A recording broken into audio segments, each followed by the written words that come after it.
Okay, so let's talk about performance appraisals and training and development. Don't be discriminatory when deciding who gets appraised, and don't be discriminatory while conducting the actual performance appraisals. Performance appraisals can be used for a lot of things. It can be used to see who should get promoted, who needs training and development, who gets raises, those sorts of things. There's no legal requirement to give performance appraisals. But if you give them, because it affects employment, it can't be discriminatory. You shouldn't appraise only men and not women. Because when it comes to giving a promotion, at that point you can only compare the men, so the women might be left out. That can be discriminatory and it can cause some problems. Because there's no legal duty to do a performance appraisal, the court isn't going to review what the actual contents of the performance appraisals are. The court is not going to tell an employer whether it was correct or not in doing the performance appraisal. The company can define what it wants in its employees. The company can define how it wants to be productive. The company can define what its values are. And the company can appraise the performance of its employees based on those values. The court is not going to question that. The court is just going to make sure there isn't discrimination in giving or while giving or how you give the performance appraisals. Every company should conduct performance appraisals very regularly, and they should maintain credible written documentation of that performance. Just because a performance appraisal is negative on an employee does not automatically mean that it's discriminatory. But using really negative performance appraisals, especially followed by years or many positive performance appraisals, does raise some questions. To illustrate this, we'll look at the Rochelle's versus Singular Wireless case. This case happened a while ago. It's when Singular Wireless, which was a cell phone company, bought AT&T. It subsequently changed its name to AT&T, which is why we have AT&T and not Singular today. But during that whole merging of all the stores and all of the retail outlets, the company laid everyone off and made them reapply for their jobs. Prior to laying the people off, the company had all of the district managers give people a one-time performance appraisal that was different than previous performance appraisals. And that way it had a better idea of who it would rehire to be part of the new AT&T as it was being created. Prior to this, Rochelle's was a stellar performer. He was the best salesperson, he met all the goals, he won all these sorts of contests. He was arguably the best employee in the state of Ohio for the whole company. Mr. Rochelle's was also African American, and he was only one of 2 employees that were African American in his store. When they laid people off and rehired everyone, neither of the black employees were hired, and it was only the white employees who were hired. Rochelle sued under discrimination, saying the performance appraisal that the decision to rehire was based upon was discriminatory. The performance appraisal left out a lot of the things that he was usually pretty good at, including sales, and had added a lot of different criteria that he wasn't good at. Because of that, he scored much lower than most of the other employees in his own store. Rochelle's argued that the performance appraisal was written specifically to get rid of people like him and to keep the people who the district manager liked, and it didn't actually appraise performance. The court eventually sided with Mr. Rochelle's, saying that this performance appraisal didn't give anyone any warning or notice, so they couldn't change their behavior. They couldn't do what was important to the company. And in the meantime, what's important to a for-profit company is making profits, making sales. And Mr. Rochelle's was clearly better than that, than anyone in Ohio. And so how he could score so low on a performance appraisal and why that would be left out of a performance appraisal was very questionable. Like I said before, the court doesn't really question the performance appraisal itself and doesn't really question the criteria in the performance appraisal about its presence. But they will question the motivation behind it. And it did raise a big question as to why a for-profit company selling cell phones and phone plans did not have sales as part of its performance appraisal. The court found that the district manager who created the performance appraisal created it on a very arbitrary basis, and it was just how he felt, and it wasn't necessarily matching up with how the company felt. So the court said through adverse impact, this performance appraisal had a discriminatory effect on African Americans, and it was way too much to be a coincidence. There was a very small number of black people rehired, and most of the people who were rehired in Ohio were white. So in seeing the company's values were not properly represented in this performance appraisal, did show that the performance appraisal itself was very arbitrary, which means that in a claim of adverse impact, the company can't defend itself to say, this is a bona fide occupational qualification. The company can't say, yes, this is necessary for work. Because the company is a publicly traded company, so a lot of stuff is public, including its mission, vision, and values, which a lot of companies have on their website anyway. But the court and the lawyers could prove to the court, look, this is the company's values, and this is what's represented on the performance appraisal. They don't match. This is very arbitrary, which means that the performance appraisal was not a bona fide occupational qualification. These qualities do not reflect a bona fide occupational qualification. So that takes away a defense that any company can have in an adverse impact claim. So Rochelle's proved that this performance appraisal was prima facie case of adverse impact, discriminatory, and the company didn't have a defense. So Rochelle's won. This was found to be a discriminatory performance appraisal, and therefore the performance appraisal could not be used in deciding on whether to rehire Rochelle or any of the other workers in Ohio where this district manager was. So as long as a performance appraisal isn't discriminatory, you can appraise whatever you want: work quality, work quantity, attendance, punctuality, judgment, ability to work with others and a team, leadership, anything like that. Some of that is easily trackable, like an attendance record. Some of that can be a little more abstract, like leadership ability. No matter what it is that you're appraising, it needs to be consistently applied to everyone. Otherwise, that can be discriminatory. You can't test men and not women. That's a real easy case of discrimination. So they need to be consistently applied, and if you let some of it lax for some people, you have to let it lax for other people. You can't not promote a man but promote a woman, or vice versa, because of something on a performance appraisal if you let everyone get away with the bad behavior. So it needs to be consistently applied, and it needs to be objective. It needs to be objective to the job, because if it's not, it can start taking some personal things into account, like in the Rochelle's case. If it's objective to the job, and if Rochelle's was just not performing according to the new company's standards, that would have been fine. But the fact is that the new company's standards were the same as the old company's, since he worked for the company that bought the other company, and the standards weren't objective. They were very arbitrary. So you need to keep your standards objective and consistently apply them, and they need to be job-related and consistent with business necessity. That can give you the least amount of exposure to discrimination that a company can get. If an employee is disabled, then take that part out of the appraisal. Just average the rest and keep that for their average score. If they physically can't do something, if they don't have the mental capacity to do something, then you need to take that out of their job as a part of the reasonable accommodation. And so if it's not part of their job, then don't appraise their performance, because there is no performance, because they don't do that anyway.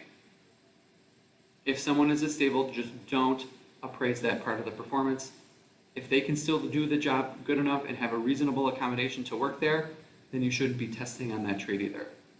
Testing an employee with a disability to the same standard as everyone else is not really fair, because that person doesn't have to do that part of the job because they can't.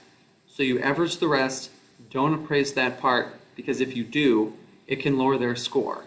And now if you're comparing them for who to get raises, who to get promoted, the people with disabilities are always going to be at a disadvantage. So you keep it consistent, but if someone has something taken out of their job for a disability, you also don't appraise that performance as part of the appraisal as well. And regarding the lack of consistency in the performance appraisals, yes, every employee should have all of the standards consistently applied. But that also means that if you have a stellar employee, like Rochelle's, that all of a sudden is terrible, that raises questions. Sometimes people have things happen in their life and they're very distracted and just not in it at work. And so maybe their performance did go down. But also, it's a red flag because maybe that person had an altercation with the boss or just a disagreement, and now they're being discriminated against because of that. And now they're being rated differently, not because of their performance at work, but just because the manager feels differently about that person. And you don't want that to get in the way of having an objective performance appraisal done. You guys, that is the oldest trick in the book about people that want a good reason to fire someone. They'll say, oh, I'll just give them a really bad performance evaluation and then say I'm firing them for performance, and then they'll be gone. Remember, if it's at will, then you don't need any reason to fire them. And I'm not encouraging you to fire people just off the bat. There are a lot better, cheaper ways to improve performance. Maybe transfer them to a place that they would like better or that they'll perform in better.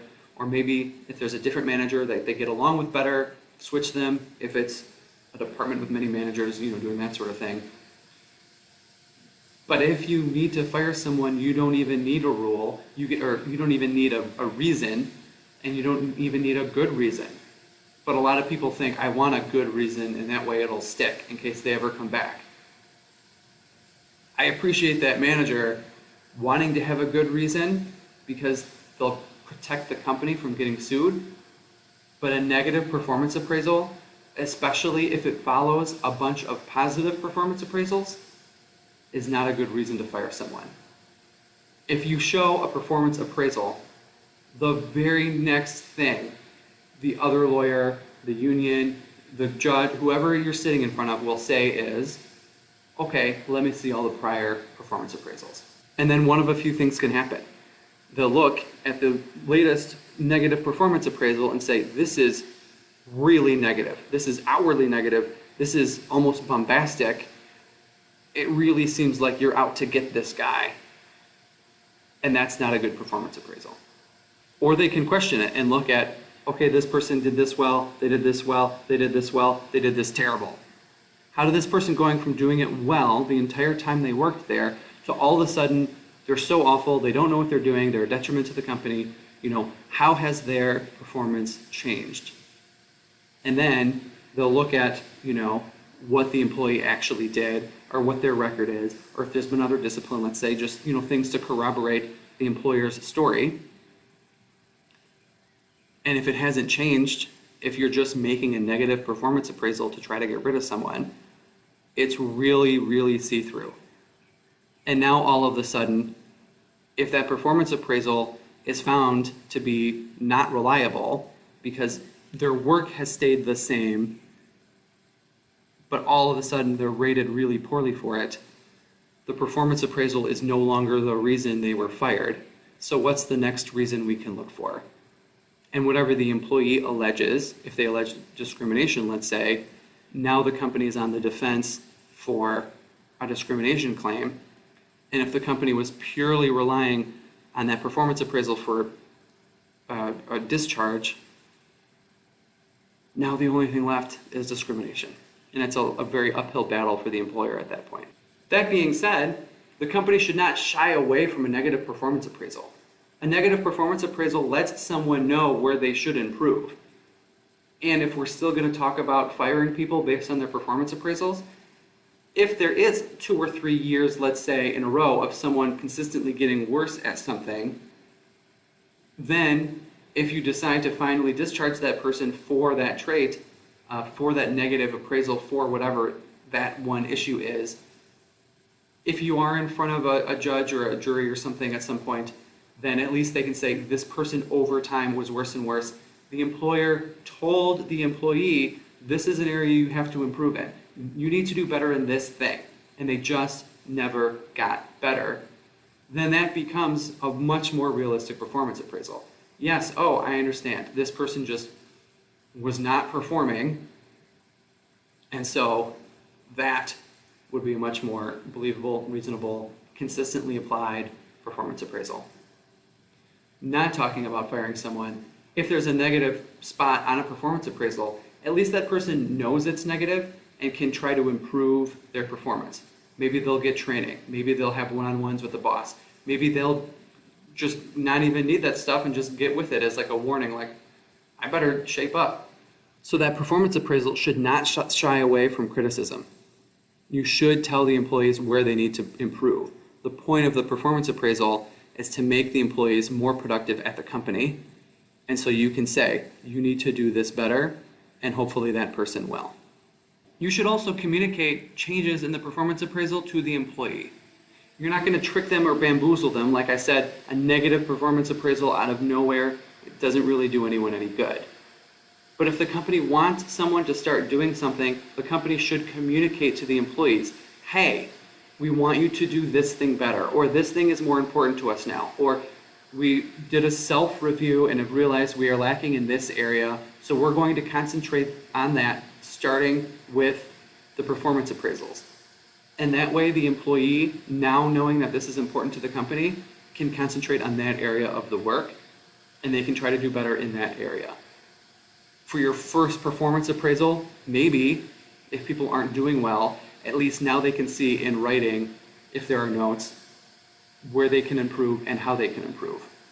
When doing a performance appraisal anyway, the HR person or the manager or whoever gives it to the employee should allow an opportunity for discussion among the employee, and that way the employee can ask questions and get to know the work better. Sometimes the employee can become hostile and personally offended if they didn't do well, but that is part of the process, and as long as they aren't threatening to you, you truly are helping them get better over the long run, just because now they know where they need to improve and how they need to improve. Don't avoid an unpleasant confrontation by failing to provide them feedback, because without that feedback, they're never going to get better. And it's easier to have one unpleasant conversation to tell them they need to get better than to have to fire them, because that same personality will come out. And if the employee is generally a good person and just not performing to specific standards, you can put them on a performance improvement plan. That's almost like a last chance warning to say, hey, this is unacceptable. We need you to perform a certain way. And then you put together a plan. The company will do this. It'll send you to a training. It'll give you, a tool, let's say, that'll help with their thing, their job. But the employee needs to do that. And you talk about your performance standards. At that point, you do your part, the company does its part, and the employee is expected to do their part. If they still don't do that part, at that point, they kind of already know they've got to go. You have a performance improvement plan, it's on paper, there it is. The manager can talk about it with that employee as they're going, and the understanding the whole time is that that person will no longer have a job there if they're not performing up to standards. So, performance improvement plan is also a beneficial tool if someone isn't getting good performance appraisals to help try to improve them before you fire them and have to start all over again with a brand new employee. Training and development is very similar to the performance appraisals. It's not legally required that you train people to do their job. But if you decide to do it, you can't be discriminatory. You can't train men how to do a job, but not women. You can't train only Jewish people how to do their job, but not Muslims.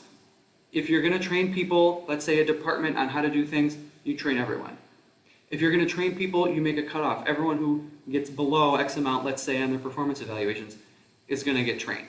And it doesn't matter who that person is, then you can train them. Scoring low on a performance evaluation is not a protected class. So it's not discriminatory to say only people who score below a certain level get trained. It is illegal and discriminatory to say I'm only going to train Latinos, but not black people. That's a protected class, so that would be an illegal way of training people. Otherwise, a company can choose if it wants to train or not, and if it does choose to train people, how the company wants to do that. I know I just said there's no legal requirement for employers to train. That's in general. If you work in, let's say, a dangerous work environment or a hazardous work environment, then OSHA requires you to train at least the employees that could be near the hazard, so that it can be a better workplace, so that they can be aware of their surroundings and know what they're getting themselves into. That includes training and actually an employee sitting in a class, and that includes a material data safety sheet So that way you know what chemicals are which, how they do harm to your lungs if you breathe them in, what the risks are in doing it. So there are some things like that that apply to certain employers, that if they work in a dangerous environment, they have to train their employees on certain stuff.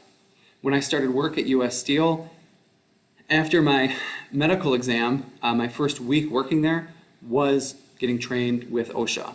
It's a dangerous environment. Well, one is too many, but on average, way too many people die. 2 or 3 people die a month at US Steel because of workplace hazards. Making steel is just a dangerous profession. So my first week of actual work was in OSHA training, learning how to put out fires, learning about what areas of the plant I need to wear a gas mask and what I don't, what areas of the plant I need to wear full body protective gear and what I don't, and how much it protects me, how long I can be near a fire. All the stuff was there because it had a potential to happen in the plant. So I was trained by US Steel to meet OSHA standards. If it's not a dangerous work environment, if you're working in an office, I suppose the people working in US Steel Tower in downtown Pittsburgh, hundreds of miles away from the closest steel mill, they probably didn't need to go through that training. But if it is a dangerous environment where I was working in a steel mill, then we had to get trained on those safety things. That safety training at United States Steel was pretty intense. It was the only time I've ever actually had to put out a fire with an extinguisher, wear hard hats in places, the only time I had to wear a gas mask for work, those sorts of things. But training doesn't always mean sitting through a week-long class where you learn that much. There is also the Drug-Free Workplace Act, which requires training if you contract with the federal government. That training just makes employers inform employees about the drug-free policy and dangers associated with drug use. That is usually a very, very quick thing to go over. Just in the policy book, just someone would mention, oh, there's a drug policy, take a look at it. And in that policy, it will say, drugs are dangerous and you shouldn't do them, and this company doesn't, whatever the policy is. This company doesn't tolerate drug use on or off the premises, and they reserve the right, let's say, to drug test you anytime. As part of that, there should be a poster, and that way it'll have an employee assistance program and offer counseling and rehabilitation and that sort of stuff. But the point is that technically is training. Just saying, hey, look at the drug use policy. And then the employee goes and looks at the drug use policy to kind of make them aware of what the company expects, what the government expects, and what can be done if that employee finds themselves maybe with a problem. And don't forget about negligence. The company can also have a negligence claim against it if a third party was injured because of lack of training. I'll use US Steel again as an example. I was trained because it's a dangerous place to work and there are fires there and I have to be able to put them out. If the public thinks, if it makes sense, that if there are fires at a place that happen fairly regularly enough, by the way, to require 2 dedicated firehouses. The company had its own fire department, and it had 2 fire departments on the premises because there are so many fires and they have to be put out very quickly. The public probably would think, I should know how to put out a fire and at least hold it off until the fire department can get there. So that's a duty to train me on how to do it. So US Steel had a duty to train me on how to put out that fire. If they don't, and someone is hurt because of that fire that I could have put out, that's negligent training, and now the company could still be liable for it. Remember, ABCD, a duty, breach, causation, damages. They had the duty to train me, they didn't, so therefore someone was hurt. And like that Drug-Free Workplace Act, training can be done many different ways. It can be read something in the manual. It can be come to a class for a week and actually do things like putting out fires. There's also on-the-job training, there's apprenticeship programs. Training is basically teaching any employee how to do their job. So a company often will train people just because it wants people to do better at their job, or it might pair people together, or it might have someone who's promoted, like a 2-week overlap, to teach the next person who's taking their spot how to do their job and what they do every day. Training can take many forms, and the company doesn't have to do it, but it's better for the company to have a more productive staff, but it can't be discriminatory when you decide to train. To drive home this point, let's talk about Roseboro versus Buckeye Valley High School. Buckeye Valley High School was a high school in Indiana, and Ms. Roseboro was a woman. She applied to be a lunch lady. The school did have an opening for a lunch lady, but it had a lot of openings for bus drivers. She was encouraged by the HR staff of the school district, hey, you should go apply to be a bus driver. It pays more, and we need those more. She said she didn't have a CDL, a commercial driver's license. And they said, that's okay. The district said, that's okay. We train people how to do it. So she said, okay, and she applied to be a bus driver, and she got the position. But she couldn't start driving the bus yet because she didn't have her CDL. So she started her training with someone from the school district. It wasn't the HR person who told her to get the job there. It was someone else in the bus garage. But they started the training. She successfully completed the training. The last step is to take a road test with the Indiana Department of Transportation or whatever they have there. And in that test, the person who trained the person had to be in the bus or truck or whatever it is with them at the time of the test. After many attempts of scheduling a road test, Ms. Roseboro went to the district and said, hey, I can't schedule it because this guy he's too busy, he won't come to the test with me, and I should be able to drive a bus. And the district said, you can't drive a bus, you don't have your CDL. It's understandable that she can't drive the bus because she doesn't have the CDL, but she filed a claim saying this was discriminatory based on her disability. Oh, did I mention? She only had one arm.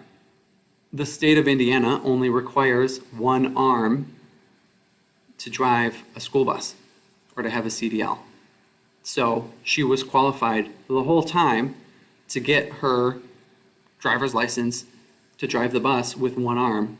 But as time went on through her training, it became more and more apparent that the bus garage director was not comfortable with her only having one arm. And that's basically how the case played out. She said, you're discriminating against my arm, or lack of an arm, and laid out her prima facie case. The district defended itself by saying, we're not discriminatory against your arm. You applied to be a lunch lady. We wanted you to be a bus driver. We told you to be a bus driver. That makes more money. You trained with us. You came with us. You did the whole process with us. We're just really busy and couldn't get to your driver's test. So it just will have to wait. She rebutted the district's defense by saying, the reason you're busy is because there's not enough bus drivers, but I'm trying to become a bus driver to relieve that problem. So wouldn't it behoove you to come with me to the test, and you wouldn't have to be taking on two jobs, being director and a bus driver? So it seems like you're really, really avoiding me getting a test and getting my CDL to become a bus driver. The district didn't give any other reason as to why I couldn't go with her to the test other than they were really busy. So being that they didn't give any other way to defend themselves, her rebuttal was a good argument. And her rebuttal, the court thought, showed that the busy excuse was pretext and not the real reason. Because yes, you are really busy, but the way you become less busy is to go with her to her test. What she's suing for is a solution to your problem. So she won the case, and the court found that it was discriminatory, that they were not letting her get her CDL because she only had one arm. So even though it selected her to become a trainee, even though she was being trained, and that wasn't discriminatory because they trained her with their arm, she wasn't allowed to complete her training. So they found that the training still was discriminatory in who to choose to train. Not in the training itself, but just when the school district chose who to train, since it didn't complete her all the way through, it was still discriminatory against her. So don't be discriminatory in your training, and don't be overly negative on a performance appraisal, but also don't just give everyone good marks just because that's the easiest thing to do. When you give performance appraisal, give people negative feedback when they should so that they can improve that aspect of their work, but don't be overly negative in your review. Depending on who's negative or however the company likes to train, you can send those people to training. Also, don't be discriminatory with that. And using those two things, companies are a lot more productive and the employees are a lot more productive. Just don't be discriminatory when you do it.